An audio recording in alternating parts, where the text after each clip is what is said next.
బంగారం ధర 1,00,000 దాటినప్పుడు అమ్మో 1,00,000 అన్నారు. చూస్తుండగానే 1,50,000 వైపుకు దూసుకు వెళ్తోంది గోల్డ్ రేట్. ఈ వేగానికి ఎప్పుడు బ్రేక్ పడుతుందో కూడా అర్థం కావటం లేదు. మరోవైపు వెండి కూడా అస్సలు తగ్గటం లేదు. దీంతో దంతెరస్కు బంగారం వెండి వస్తువులు కొనాలనుకున్న వారు దిగాలు పడిపోతున్నారు. బాబోయ్ బంగారం అంటున్నారు. బంగారం ధరలు రేసు గుర్రంలా దూసుకువెడుతున్నాయి. కళ్లెం వేయాలని ప్రయత్నిస్తున్నా పసిడి పరుగు ఆగడం లేదు. దీంతో రోజుకో రికార్డ్ బద్దలవుతోంది. ఇవాళ ఒక్కరోజే హైదరాబాద్లో 10 గ్రాముల బంగారం 3,330 రూపాయలు పెరిగింది. 24 క్యారెట్ల మేలిమి బంగారం 10 గ్రాముల ధర 1,32,750కి చేరింది.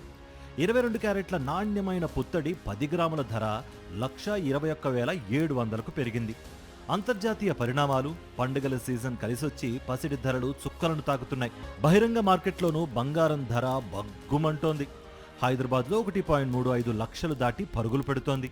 శుక్రవారం 24 క్యారెట్ల 10 గ్రాముల పుత్తడి ధర 1,35,250 రూపాయలకు, 22 క్యారెట్ల 10 గ్రాముల ధర 1,21,725కు చేరుకుంది.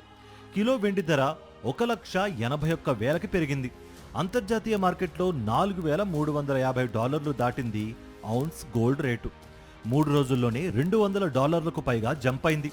అమెరికా షట్డౌన్ ఎత్తివేతపై అనిశ్చితి, యుఎస్ చైనా వాణిజ్య ఉద్రిక్తతలు వంటి పరిణామాలతో బంగారంలో పెట్టుబడులకు మదుపర్లు మొగ్గు చూపుతున్నారు.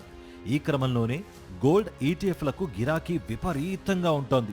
మరోవైపు ధనత్రయోదశి నాడు ప్రజలు బంగారం, వెండి ఎక్కువగా కొనుగోలు చేస్తూ ఉంటారు. ఇది సంపద, అదృష్టాన్ని తెస్తుందని నమ్ముతూ ఉంటారు. ఆ సెంటిమెంట్ కూడా బంగారం ధర పెరుగుదలకు కారణమవుతోంది. పెళ్లిళ్ల సీజన్ నేపథ్యంలో దేశీయ మార్కెట్లో పసిడికి మరింత డిమాండ్ పెరుగుతుందని బులియన్ వర్గాలు అంచనా వేశాయి.